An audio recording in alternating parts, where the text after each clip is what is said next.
Hey there, welcome to Teams That Swear. I'm Adrian Balarjan, author of Teams That Swear by Each Other and Not About Each Other.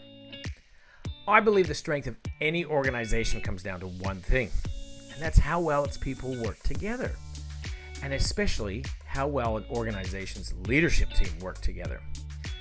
Now, if you're looking for genuine strategies that actually work, you've come to the right place. This podcast is about cutting through the noise, getting to the heart of what makes teams tick, and giving tools you can use today. G'day, it's great to have you back. Now today I want to start out with some hard-hitting home truths. My kids think my cooking sucks. I recently got some blunt feedback on it, nothing sugar-coated and straight to the point. But hey, I can handle it. Would I rather them tell me what I want to hear or what I need to hear? Now, by the way, that's a great reminder to keep in mind next time someone gives you feedback. Now, let's get back to my apparently crappy cuisine. Now, when I cook, I follow a recipe to the T. Precise measurements, specific ingredients, no guessing or ad-libbing. Which got me thinking. Lately, I've been hearing from leadership teams that crisis moments bring out their best work as a group. When the pressure's on, they suddenly click. They work together, they execute fast, and they get things done like they've never done before.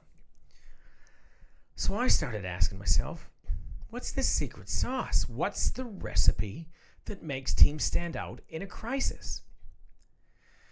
Let me share what a few teams have learned recently about working in crisis. Example number one, there's a software company that I'm working with their leadership team.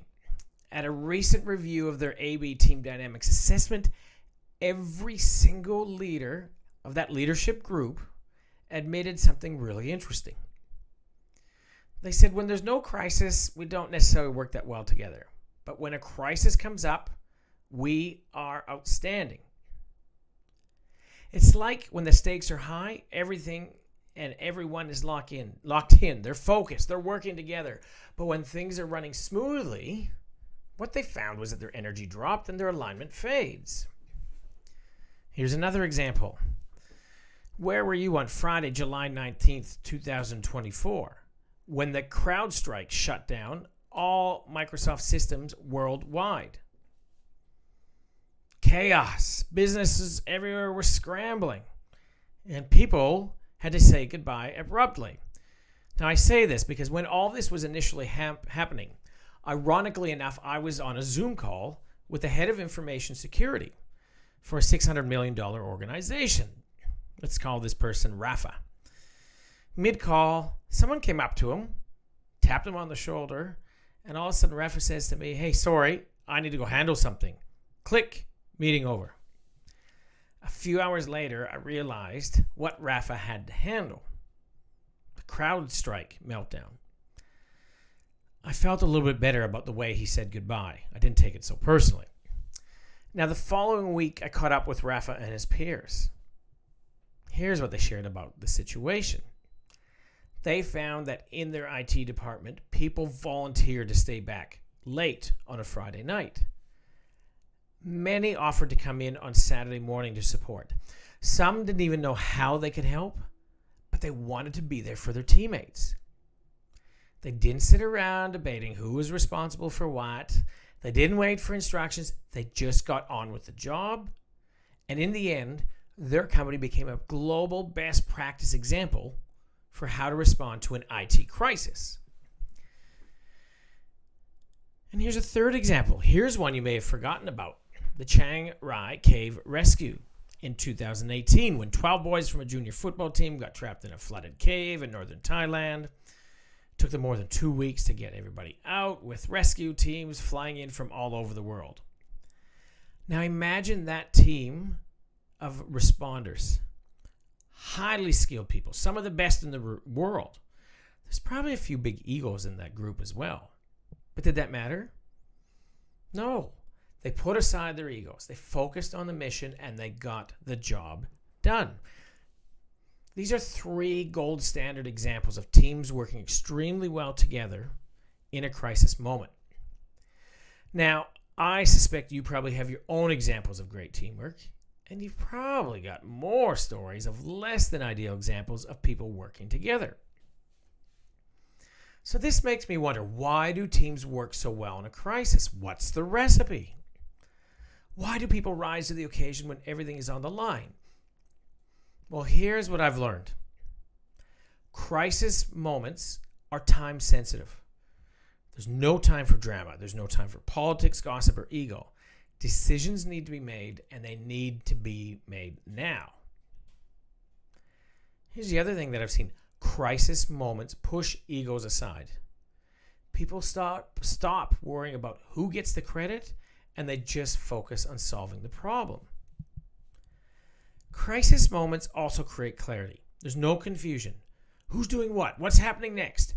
Everyone knows their role, sticks to it, and they execute. Another insight shows that crisis moments create a singular focus. All the noise disappears. Distractions fade. Everybody is aligned around one clear mission. And here's another interesting thing, and this is more on the human side. Crisis moments create stories. Think about it. Where were you when 9/11 happened? Or when COVID first shut down everything? These are moments that stick with us because they create shared experiences and deep bonds. So knowing this, how do you apply these ingredients to top-notch teamwork without waiting for a crisis? Now here's the beauty of it. You don't need a disaster to apply any of this to your team. If I were a chef de crisis learnings, here's the recipe to get teams to crush it every single day. Start off with 1 dose of deadlines, a real sense of urgency and not an artificial pressure. Throw in a big cup of clarity on who does what. Don't assume, make sure everybody knows their role. Then I would throw in a healthy handful of leaving egos at the door. Who cares who gets the credit? Take pride in getting the job done. Now the key to top it off is to top it off with one singular focus. A mission that actually makes people excited and that will make an impact. And guess what? This recipe works when there's no crisis.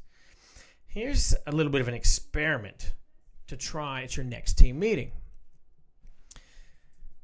Step 1. A few days before the meeting, ask everyone to come prepared with a story about a crisis they've worked through with others. Step 2. At the next meeting, scrap your normal agenda. Trust me, your team will thank you for it.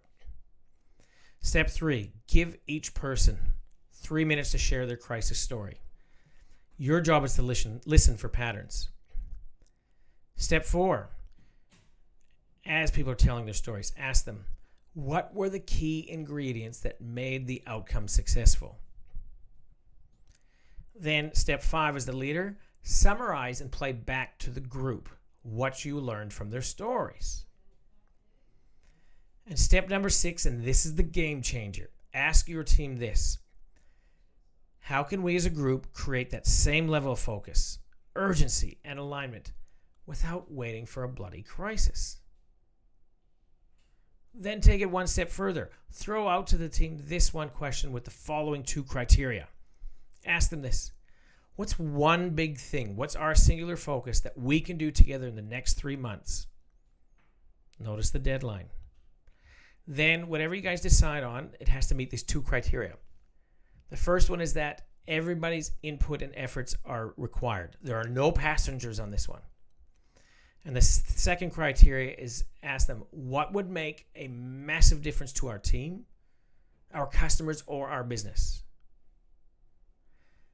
Now, if there's anything to be taken away from our chat today, it's this. Do not wait for a crisis for your team to be at their best. Crisis moments prove that teams are capable of incredible things when they align around a mission. So why wait for the crisis? Imagine what your team could achieve if you use that same recipe, clear roles, shared focus, egos aside, every day. Imagine the stories you could create. Imagine the bonds you'd build. And imagine the impact you could have. And all without waiting for something to go wrong or getting feedback that you suck. So, what's your team's next big mission? I'd love to hear what you came up with. In the meantime, take care and cheers. All right, that brings us to the end of this episode. Thanks for joining me on Teams That Swear. If today's conversation sparked a thought, a question, or maybe even a new perspective, hit subscribe so you don't miss what's next. And if you're ready to transform how your team works together, reach out. I'd love to help. Because teams that swear by each other and not about each other don't happen by chance. They happen with intentional, deliberate action, and the first step starts with you.